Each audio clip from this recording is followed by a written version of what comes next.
প্রিয় শিক্ষার্থীরা, সবাইকে আজকের ক্লাসে স্বাগতম জানাচ্ছি। আজকে তোমাদের সাথে আপেক্ষিক পারমাণবিক ভরের গাণিতিক সমস্যা নিয়ে আলোচনা করব। খেয়াল করে দেখো, এখানে একটা গাণিতিক সমস্যা দেয়া হয়েছে। সোডিয়ামের আপেক্ষিক পারমাণবিক ভর 22.98977 হলে সোডিয়ামের একটি পরমাণুর ভর কত? আমাদেরকে প্রথমে জানতে হবে এই একটি পরমাণুর ভর বা আপেক্ষিক পারমাণবিক ভর এটা নির্ণয় করার জন্য কোন সূত্রটা ব্যবহার করতে হয়। তাহলে চলো প্রথমে লিখি সমাধান। সূত্র খুবই সোজা এবং খুবই সাধারণ একটা অঙ্ক। দেখো, আমরা প্রথমে সূত্রটাকে সাজাই যে সোডিয়াম এর আপেক্ষিক পারমাণবিক ভর। সোডিয়ামের আপেক্ষিক পারমাণবিক ভর ইজ ইকুয়ালস টু সোডিয়ামের একটি পরমাণুর ভর, সোডিয়াম এর একটি পরমাণুর ভর ভাগ, এই জিনিসটা একটু খেয়াল করো, কার্বন 12 আইসোটোপের 1/12 অংশের ভর। 1/12 অংশের ভর। একটু মনোযোগ দিয়ে শোনো, এইটার একটা মান আছে, আমি লিখে দিচ্ছি, পাশাপাশি এটাও মাথায় রেখো, এটাকে AMU বলা হয়ে থাকে, অ্যাটমিক ম্যাস ইউনিট বলা হয়ে থাকে। ঠিক আছে, দেখো তাহলে আমাদের এখানটায় বের করতে হবে কি সোডিয়ামের আপেক্ষিক পারমাণবিক ভর? নো, আমার এখানে বের করতে হবে সোডিয়ামের একটি পরমাণুর ভর, তাই না? আমার কিন্তু সোডিয়ামের আপেক্ষিক পারমাণবিক ভরের মানটা এখানে দেয়া আছে, তাহলে আমি আগে সাজাই 22.98977 ইজ ইকুয়ালস টু সোডিয়ামের একটি পরমাণুর ভর, সোডিয়াম এর একটি পরমাণুর ভর ভাগ এই যে কার্বন 12 আইসোটোপের 1/12 অংশের ভর লেখা আছে না, এটার একটা মান হচ্ছে 1.66 ইন্টু 10⁻⁻²৪। এটা কিন্তু গ্রামে, হ্যাঁ, এটা হচ্ছে এর মান। এইবার আমি কি কাজ করব? সোডিয়ামের একটি পরমাণুর ভর বের করব। কিভাবে বের করব? সোডিয়াম এর একটি পরমাণুর ভর সমান সমান কি হবে? এটা এখানে ভাগ আছে, এই পাশে গেলে কি গুণ, 22.98977 ইন্টু এই পুরোটা গুণ 1.66 ইন্টু 10⁻⁻²৪। এইবার ক্যালকুলেশন করে যেটা আসবে সেটাই হবে অ্যান্সার। ক্যালকুলেশন করে দেখি কত আসে। 22.98977 গুণ 1.66 into 10⁻⁻² is equals to 3.8163 into 10⁻⁻²3, right? Gram. তাহলে 3.8163 into 10⁻⁻² গ্রাম, এটাই হচ্ছে কি আমাদের অ্যান্সার। এবার দেখো, আমাদেরকে যে অঙ্কটা দিয়েছে সেখানে বলছে ক্যালসিয়ামের আপেক্ষিক পারমাণবিক ভর 40.078 হলে ক্যালসিয়ামের একটি পরমাণুর ভর কত? একই টাইপের অঙ্ক। তাহলে ক্যালসিয়ামের আপেক্ষিক পারমাণবিক ভর ইজ ইকুয়াল টু কত? ক্যালসিয়ামের একটি পরমাণুর ভর ডিভাইডেড বাই কার্বন 12 আইসোটোপের 1/12 অংশ। তাহলে আসো করি এখন অঙ্কটাকে। ক্যালসিয়ামের আপেক্ষিক পারমাণবিক ভর 40.078 is equals to ক্যালসিয়াম এর একটি পরমাণুর ভর, একটি পরমাণুর ভর ভাগ এই যে কার্বন 12 আইসোটোপের 1/12 অংশ লেখা আছে, তার মানে কি হবে 1.66 ইন্টু 10⁻⁻24 গ্রাম। এখন আমরা কি বের করব? ক্যালসিয়ামের একটি পরমাণুর ভর, ক্যালসিয়াম এর একটি পরমাণুর ভর ইজ ইকুয়ালস টু কি হবে বলতো? এইটা এটার সাথে গুণ হয়ে যাবে, তাহলে 40.078 ইন্টু 1.66 ইন্টু 10⁻⁻24। এখন আসলে ক্যালকুলেশন করে দেখি, এখানে নিচেই করি, এই সাইড আর না দেখি, তাহলে হবে 40 ইন্টু 1.66 ইন্টু 10⁻⁻24, 6.64 ইন্টু 10⁻⁻23 গ্রাম। দেখো তো অনেক সোজা একটা অঙ্ক। তোমার এখানে যদি পটাশিয়াম দিয়ে দেয় এভাবে বের করবা। আবার যদি তোমাকে বলে যে AMU কত, চলো আমরা এবার একটু AMU কত এইটা বের করার একটা অঙ্ক করে দেখি। এখন বের করব পটাশিয়ামের একটি পরমাণুর ভর বলে দিয়েছে, আপেক্ষিক পারমাণবিক ভর বলে দিয়েছে, AMU জিজ্ঞেস করেছে। AMU মানে হচ্ছে atomic mass unit, atomic mass unit. এখন দেখো আমরা এটা সমাধান করব কি করে। সমাধান সূত্র কিন্তু একই। কি সূত্র লিখবো? পটাশিয়াম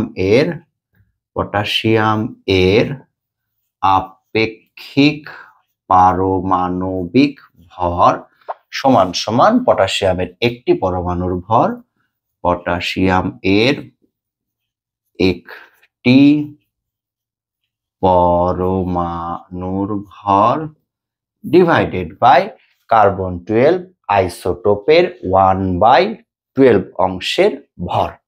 কার্বন 12 আইসোটোপের 1/12 অংশের ভরটাই হচ্ছে কি AMU, অ্যাটমিক মাস ইউনিট। আমাকে বের করতে বলেছে কিসের মান? AMU এর মান। তার মানে কি পটাশিয়াম এর একটি পরমাণুর ভর ভাগ এই যে পটাশিয়ামের এর আপেক্ষিক পারমাণবিক ভর। সহজ হিসাব, পটাশিয়ামের একটি পরমাণু আপেক্ষিক পরমাণু। এখন তুমি কি করবে? পটাশিয়ামের একটি পরমাণুর ভর কত সেটা বসাবে। এই যে পটাশিয়ামের একটি পরমাণুর ভর 6.49 ইন্টু 10⁻⁻23 ভাগ পটাশিয়ামের আপেক্ষিক পারমাণবিক ভর কত 39.0983। আসলে এবার একটু ক্যালকুলেশন করে দেখি। অবশ্যই আমরা ব্র্যাকেট ব্যবহার করব। 6.49 ইন্টু 10⁻⁻23 ব্র্যাকেট ক্লোজ ভাগ 39.0983 is equals to 1.66 into 10⁻⁻20 sorry to 10⁻⁻24 gram answer. আসলে এর মান যে এইটা আসবে এটা আমাদের জানা ছিল, কেননা এটা তো কার্বন 12 আইসোটোপের 1/12 অংশের ভর, এই মানটাতে এটাই আসতে হবে, তাই না? এখন দেখো আমরা কিন্তু আপেক্ষিক পারমাণবিক ভর নির্ণয়ের 3টা গাণিতিক সমস্যা সমাধান করলাম। এই আপেক্ষিক পারমাণবিক ভর নির্ণয়ের আরেক ধরনের গাণিতিক সমস্যা থাকে। সে গাণিতিক সমস্যাটা কেমন থাকে আমি বলি।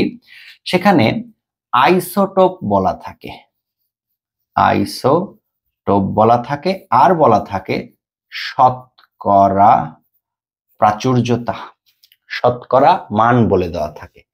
আইসোটোপ বলা থাকে আর শতকরা মান বলে দেওয়া থাকে। যদি এই ধরনের আমাদের গাণিতিক সমস্যা দেয় যেখানে শতকরা এবং আইসোটোপ এই দুটো ইনফরমেশন দিয়ে দিচ্ছে, তখন কিন্তু আমার এই সূত্রে কাজ হবে না। এই যে এখানে যে সূত্রটা আছে এই সূত্রে আমার কাজ হবে না। কেন হবে না? কারণ এই সূত্রে পরমাণুর ভর দেওয়া আছে, AMU দেওয়া আছে, আপেক্ষিক পারমাণবিক ভর দেওয়া আছে, এই 3টা মিলে এই সূত্র। কিন্তু এখন যে আমি অঙ্কটার কথা বলছি বা যে গাণিতিক সমস্যাটার কথা বলছি সেখানে আইসোটোপ বলে দিবে এবং বলে দিবে কি শতকরা প্রাচুর্যতা বা শতকরা প্রাপ্যতা, সামথিং লাইক দ্যাট, এই ধরনের কিছু ইনফরমেশন দিবে। আচ্ছা, তাহলে এই ধরনের ইনফরমেশন থাকলে আমরা তখন আপেক্ষিক পারমাণবিক ভরটা কিভাবে বের করব? মনোযোগ দিয়ে বুঝো, কিন্তু আপেক্ষিক পারমাণবিক ভর বের করা খুবই ইজি, মানে আরো সহজ অঙ্ক। কি করতে হবে? এই যে আইসোটোপের মধ্যে, ভালো করে বুঝো, আইসোটোপের মধ্যে তো অবশ্যই ভর সংখ্যা ভিন্ন হবে। আইসোটোপটা কি অ্যাকচুয়ালি? আইসোটোপটা কি? আইসোটোপটা হচ্ছে পারমাণবিক সংখ্যা একই কিন্তু ভর সংখ্যা ভিন্ন, তার মানে ভর সংখ্যা আলাদা আলাদা হবে। এখন যে কাজটা করবা, ভর সংখ্যা গুণন এই যে শতকরা যে মানটা বলে দিবে সেটা, ভর সংখ্যা গুণন শতকরা মান ভাগ 100, কোনো কথা হবে না, ভর সংখ্যা গুণন শতকরা মান ভাগ 100। এখন যদি আমার তিনটা ভর সংখ্যা বলে দেওয়া থাকে তাহলে এইরকম তিনটা করে যোগ করে দিতে হবে, দুটা বলা দেওয়া থাকলে দুটা করে যোগ করে দিতে হবে। আচ্ছা যাই হোক, আমি এই কথা না বাড়াই, কেননা সূত্র বলার চেয়ে সূত্র প্রয়োগ করে দেখলে সূত্রটা বোঝাও যায় সহজে এবং মনেও থাকে ভালো। তাহলে আমি এখন এই গাণিতিক সমস্যাটা মিশাই দিব, নতুন একটা গাণিতিক সমস্যা দিব। সেই গাণিতিক সমস্যাটা থাকবে এরকম ভর সংখ্যা এবং শতকরার উপরে ভিত্তি করে। আর এই প্যাটার্নের যেই অঙ্কই দিবে তুমি জাস্ট এই সূত্র বা এই ফরম্যাটটা ব্যবহার করে সলভ করে ফেলতে পারবা। তাহলে চলো আমরা এখন যে গাণিতিক সমস্যাটা দেখব সেটা আমাদের এই সূত্রের উপরে ভিত্তি করে। তাহলে আমাদের কাছে বর্তমানে যে গাণিতিক সমস্যাটা দেয়া হয়েছে সেটাকে আমরা এখন একটু বিশ্লেষণ করি এবং সমাধান করার চেষ্টা করি। অক্সিজেনের 3টি আইসোটোপ, এই যে অক্সিজেন মাথার উপরে লেখা আছে কত? 16। অ্যাকচুয়ালি এরা সবাই কিন্তু পারমাণবিক সংখ্যা কত? 8। পারমাণবিক সংখ্যা একই কিন্তু ভর সংখ্যা কি আলাদা, এই জন্য এরা কি আইসোটোপ। এখন এর জন্য ভর সংখ্যা কত? 16, এর ভর সংখ্যা কত? 17, এর ভর সংখ্যা কত? 18। আলাদা আলাদা করে ভর সংখ্যা বলে দিছে এবং এদের শতকরা পরিমাণ যথাক্রমে, অর্থাৎ যার, আবারও বলছি, যার ভর সংখ্যা 16 তার জন্য শতকরা মান হচ্ছে 99.76, যার ভর সংখ্যা 17 তার জন্য শতকরা পরিমাণ হচ্ছে 0.037, যার ভর সংখ্যা 18 তার জন্য শতকরা পরিমাণ হচ্ছে 0.204। এখন আমরা কি করব? অক্সিজেনের আপেক্ষিক পারমাণবিক ভর বের করব। অক্সিজেনের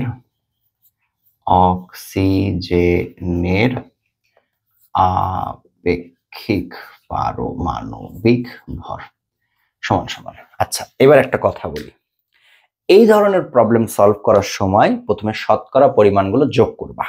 99.76 প্লাস 0.037 প্লাস 0.204, এই যে এইটা যোগ করে দেখলাম, ইজ ইট 100 অর নট? এটা যেহেতু 100, তার মানে আমার এইখানে এই তিনটা ছাড়া আর কোনো কিছু নেই।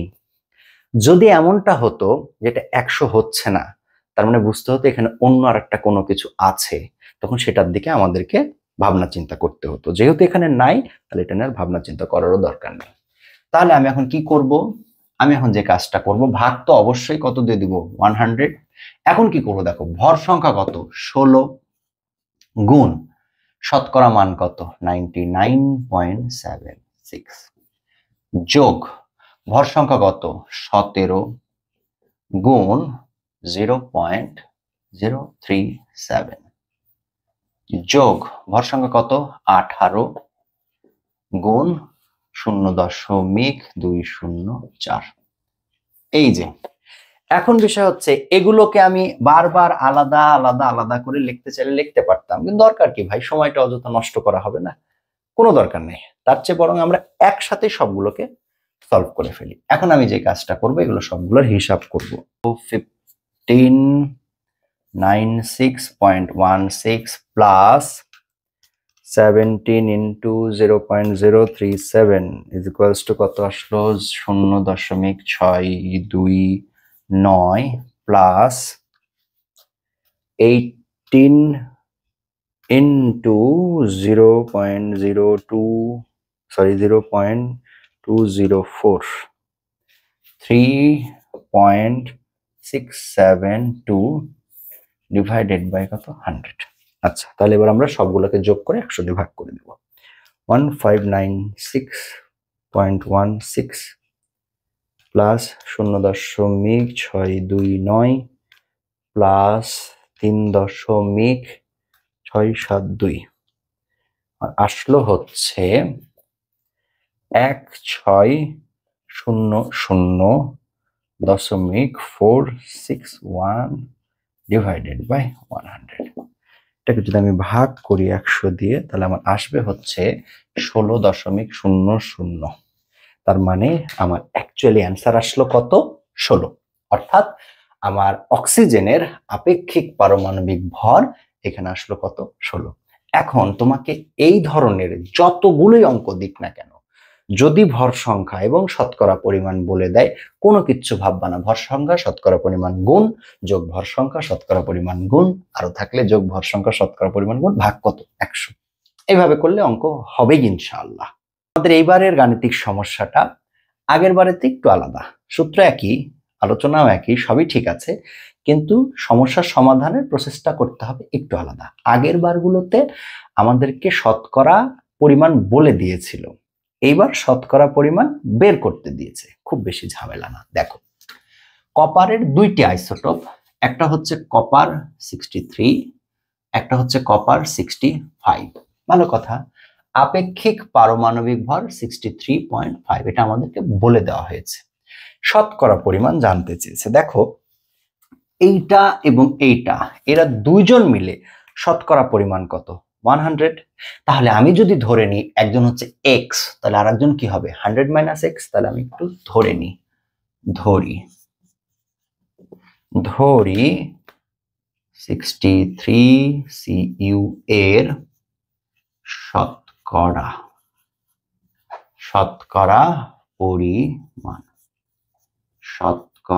পরিমাণ এর ধরে নিচ্ছি কত? x%। আর এর জন্য হচ্ছে 65 CU এর শতকরা পরিমাণ হচ্ছে 100 থেকে x বিয়োগ করতে হবে। তাহলে এখন আমরা যদি সলভ করি, সেক্ষেত্রে আমি কি লিখব? কপার এর আপেক্ষিক পারমাণবিক ভর সমান 63 হচ্ছে ভর সংখ্যা, আর x হচ্ছে কি? শতকরা মান। তাহলে 63x মানে ভর সংখ্যা গুণন শতকরা মান, যোগ 65 হচ্ছে ভর সংখ্যা, আর 100 মাইনাস x হচ্ছে কি? শতকরা মান, ডিভাইডেড বাই কত? 100। ঠিক আগের মতো অঙ্ক করছি। ভর সংখ্যা গুণন শতকরা পরিমাণ, ভর সংখ্যা গুণন শতকরা পরিমাণ, ভর সংখ্যা গুণন শতকরা পরিমাণ, ভর সংখ্যা গুণন শতকরা পরিমাণ। আচ্ছা, তাহলে কপারের আপেক্ষিক পারমাণবিক ভর কত? 63.5 is equals to 63x plus 6500 minus 65x divided by 100. Okay, fine. তাহলে এবার কি হবে? 63.5 is equals to 6500 minus 2x divided by কত? 100। মানে কি? 63 আর 65 বিয়োগফল। আচ্ছা, আমার নিচের দিকে আর জায়গা নাই, আমি উপর এই সাইডে লেখা শুরু করি। হ্যাঁ, এই দিকটায় লিখি। তাহলে এখন ক্রস কানেক্ট করি, ক্রস গুণ করি। ক্রস গুণ করলে কি হবে? 100 গুণিত 63.5, তাহলে কি হয়? তাহলে হয় 6350। কিছু করিনি কিন্তু, এটার সাথে একটা গুণ। এই যে 63.5 ইন্টু 63.5 ইন্টু 100, তাহলে কত? 6350 is equals to 6500 minus 26, তাই না? এখন আমি যদি লিখি, এটাকে এই পাশে নিয়ে আসি, তাহলে 2x মাইনাস ছিল, এই পাশে এসে কি প্লাস হলো, আর এইটা মাইনাস ছিল, ওই পাশে গিয়ে কি হলো? প্লাস হলো। এটা সরি, এটা মাইনাস ছিল, এ পাশে এসে প্লাস হলো, আর এটা প্লাস ছিল, ওই পাশে গিয়ে কি হলো? মাইনাস হলো। 6350। আবারও বলছি, টুয়াইস এক্সটা এ পাশে মাইনাস ছিল, এ পাশে এসে প্লাস হলো, আর এইটা এইখানটাই প্লাস ছিল, এ পাশে গিয়ে কি? মাইনাস হলো। তাহলে twice x is equals to 150, অতএব x ইজ ইকুয়ালস টু কত 75। তার মানে আমার অঙ্ক কিন্তু হয়ে গেছে। আমার এইটার মান হলো কত 75%, আর আলটিমেটলি এটার মান কত হবে 25%। তাহলে কি দাঁড়ালো, একটা হচ্ছে 75%, একটা হলো কত 25%। এই দুটো যোগ করলে কত হচ্ছে 100%। তাহলে আমরা আজকের ক্লাস থেকে আপেক্ষিক পারমাণবিক ভর নির্ণয়ের দুই ধরনের সূত্রের আলোচনা শিখলাম।